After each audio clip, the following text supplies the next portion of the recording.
ദില്ലിയിൽ അതേസമയം വലിയ ചർച്ചകൾ നടക്കുന്നു. പാകിസ്ഥാന്റെ ആക്രമണങ്ങളൊക്കെയുമായി ബന്ധപ്പെട്ട് സേനാ മേധാവികളുമായി പ്രതിരോധ മന്ത്രി മനോഹർ പരീക്കർ കൂടിക്കാഴ്ച നടത്തുന്നുണ്ട് ദില്ലിയിൽ. വിവരങ്ങൾ മനു ശങ്കരൻ നൽകും. മനു, ഈ സേനാ മേധാവികളുമായി ഒക്കെ വലിയ കൂടിക്കാഴ്ചകളാണ് പ്രതിരോധ മന്ത്രിയുടെ ഭാഗത്തുനിന്ന് ദില്ലിയിൽ ഉണ്ടായിക്കൊണ്ടിരിക്കുന്നത്. എന്തൊക്കെ നീക്കങ്ങളാണ് ഈ ഉറി ആക്രമണത്തിനും ഇന്ത്യയുടെ സർജിക്കൽ അറ്റാക്കിനും ശേഷം പാകിസ്ഥാന്റെ ഭാഗത്തു നിന്നുള്ള നിഴൽ യുദ്ധം അവസാനിക്കാത്ത സാഹചര്യത്തിൽ ദില്ലിയിൽ നടക്കുന്നത്? ദില്ലിയിൽ അല്പസമയങ്ങൾക്കകം പ്രതിരോധ മന്ത്രി മനോഹർ പരീക്കർ വിളിച്ച 3 സേനാ മേധാവികളുടെയും യോഗം ആരംഭിക്കും. കരസേനാ മേധാവി ദൽബീർ സിംഗ് ഇപ്പോൾ ചർച്ചയ്ക്കായി ദില്ലിയിലെ സൗത്ത് ബ്ലോക്കിലേക്ക് എത്തിയിരിക്കുകയാണ്. മറ്റു 2 സേനാ മേധാവികളും അല്പസമയങ്ങൾക്കകം എത്തും.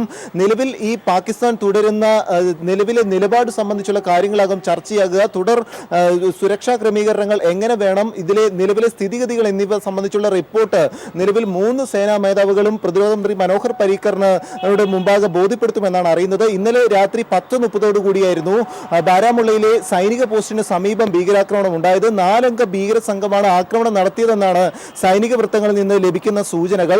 നിലവിൽ ഈ ബാരാമുള്ളയിലാണ് രാഷ്ട്രീയ റൈഫിൾസിന്റെ 46ാം വിഭാഗത്തിന്റെ ഹെഡ്ക്വാർട്ടേഴ്സ് സ്ഥിതി ചെയ്യുന്നത്.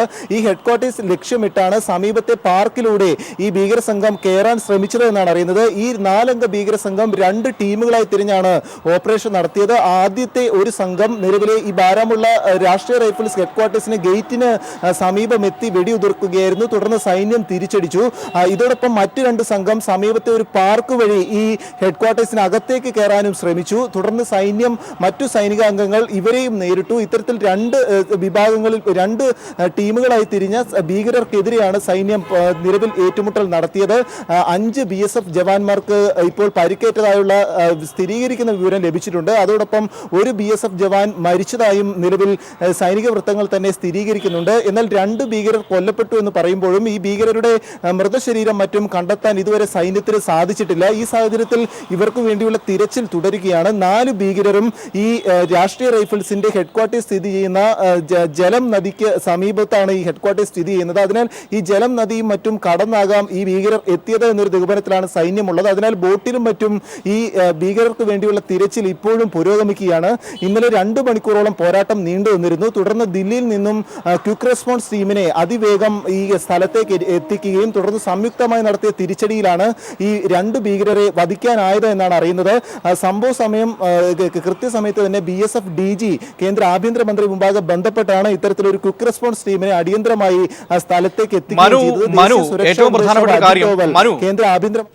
പ്രധാനപ്പെട്ട ഒരു കാര്യം എന്ന് പറയുന്നത്, ഇന്നലെ ചില അനൌദ്യോഗിക സൂചനകൾ ഉണ്ടായിരുന്നു. അതായത് ഈ ബാരാമുള്ളയിൽ ഭീകരാക്രമണം ഉണ്ടായ സമയത്ത് വ്യോമസേനയോട് തയ്യാറായിരിക്കാൻ പറഞ്ഞു എന്ന തരത്തിൽ ചില അനൌദ്യോഗിക സൂചനകൾ ലഭിച്ചിരുന്നു. ആ ഒരു സാഹചര്യമൊക്കെ മുന്നിൽ നിൽക്കുമ്പോൾ ഇപ്പോൾ ദില്ലിയിൽ ചേരുന്ന യോഗം, സേനാ മേധാവികളും പ്രതിരോധ മന്ത്രിയും തമ്മിലുള്ള യോഗം, നിർണായകമായ നീക്കങ്ങൾ ഉണ്ടായാൽ അതിന് തയ്യാറെടുക്കാൻ സേനാ മേധാവികളോടടക്കം പറയാനും അത്തരത്തിലുള്ള സാഹചര്യങ്ങൾ വിലയിരുത്താനും വേണ്ടിയാണോ? തീർച്ചയായും അത് തന്നെയാണ്. കാരണം ഇനിയും ഒരു തിരിച്ചടിക്ക് പാകിസ്ഥാൻ ഇത്തരത്തിൽ ഭീകര സംഘടനകളുടെ മറവിൽ തിരിച്ചടിക്ക് ഒരുങ്ങുന്നു എന്നാണ് മുന്നറിയിപ്പുള്ളത് രഹസ്യാന്വേഷണ വിഭാഗത്തിന്റെ. ഈ ഒരു സാഹചര്യത്തിലാണ് 3 സേനാ വിഭാഗങ്ങളുടെയും യോഗം പ്രതിരോധ മന്ത്രി വിളിച്ചിരിക്കുന്നത്.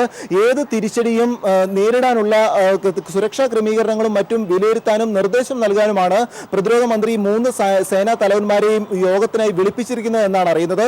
ഇതിനുശേഷം നിലവിലെ സുരക്ഷാ ക്രമീകരണങ്ങൾ വിലയിരുത്തി കേന്ദ്ര പ്രതിരോധ മന്ത്രി മുമ്പാകെ ഇതുവരെയുള്ള സ്ഥിതിഗതികൾ വിലയിരുത്തിയുള്ള റിപ്പോർട്ട് 3 സേനാ മേധാവികളും നൽകും.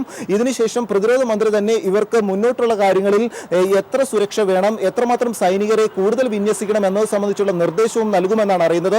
അല്പസമയങ്ങൾക്കകം ഈ യോഗം ആരംഭിക്കും. നിലവിൽ എന്തായാലും സുരക്ഷ കർശനമാക്കിയെന്നായിരുന്നു നേരത്തെ ഇത്തരത്തിൽ പാകിസ്ഥാൻ ISC അനുകൂല ഭീകര സംഘടനകളുടെ സഹായത്തോടെ തിരിച്ചടിക്ക് ഒരുങ്ങുന്നുവെന്ന് രഹസ്യാന്വേഷണ വിഭാഗത്തിന്റെ മുന്നറിയിപ്പ് വന്ന പശ്ചാത്തലത്തിൽ കേന്ദ്ര ആഭ്യന്തര മന്ത്രാലയം അറിയിച്ചിരുന്നത്.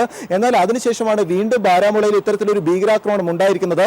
2 മണിക്കൂർ നീണ്ട ഭീകരാക്രമണം അവസാനിച്ചതിന് തൊട്ടു പിന്നാലെ വീണ്ടും പാക് സൈന്യം നിലവിൽ ഇന്ത്യൻ പോസ്റ്റുകൾക്ക് നേരെ വെടിയുതിർക്കുകയും ചെയ്തു. 3 ദിവസത്തിനുള്ളിൽ ഇത് 7ാം തവണയാണ് ഇത്തരത്തിലൊരു വെടിനിർത്തൽ കരാർ ലംഘനവും ഉണ്ടാകുന്നത്. അതിനാൽ ഈ പശ്ചാത്തലത്തിൽ ഈ നിലവിലെ സ്ഥിതിഗതികൾ വിലയിരുത്തി ദേശീയ സുരക്ഷാ ഉപദേഷ്ടാവ് കേന്ദ്ര ആഭ്യന്തരമന്ത്രിയുമായി ചർച്ച നടത്തിയിരുന്നു. ഇതനുസരിച്ച് നിലവിൽ ഇന്ത്യൻ ദേശീയ സുരക്ഷാ ഉപദേഷ്ടാവ് അജിത് ഡോവലും അതോടൊപ്പം പാകിസ്ഥാൻ സുരക്ഷാ ഉപദേഷ്ടാവ് സർത്താജ് അസീസും കൂടിക്കാഴ്ച നടത്തി.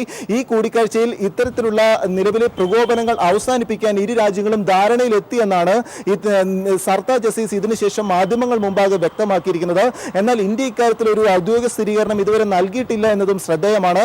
എന്തായാലും സുരക്ഷ അതിശക്തമാണ്. ഇപ്പോഴും ഈ തീവ്രവാദികൾക്ക് വേണ്ടിയുള്ള തിരച്ചിൽ തുടരുകയാണ്. ഈ 4 ഭീകരർ തന്നെയാണോ ഈ ആക്രമണം നടത്തിയത് എന്നൊരു സ്ഥിരീകരണത്തിൽ ഇപ്പോഴും സൈന്യത്തിലെത്താൻ സാധിച്ചിട്ടില്ല.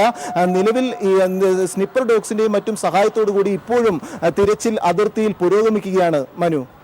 ശരി, മനു ശങ്കരനാണ് ദില്ലിയിൽ നിന്നും വിവരങ്ങൾ നൽകിക്കൊണ്ടിരിക്കുന്നത്. വലിയ ചർച്ചകളൊക്കെയാണ് ദില്ലിയിൽ നടക്കുന്നത്. സേനാ മേധാവികളുടെ യോഗം ചേർന്നു, പ്രതിരോധ മന്ത്രി പങ്കെടുക്കുന്നു. അതേസമയം തന്നെ അതിർത്തിയിൽ ഇപ്പോഴും സംഘർഷം തുടരുക തന്നെയാണ്. BSF പോസ്റ്റുകൾക്ക് നേരെ ഗുർദാസ്പൂരിൽ പാകിസ്ഥാൻ ഭീകരർ ആക്രമണം നടത്തിയിരിക്കുന്നു, വെടിവയ്പ് നടത്തിയിരിക്കുന്നു. ഇന്ത്യ തിരിച്ചടിച്ചുകൊണ്ടിരിക്കുകയാണ് അവിടെ.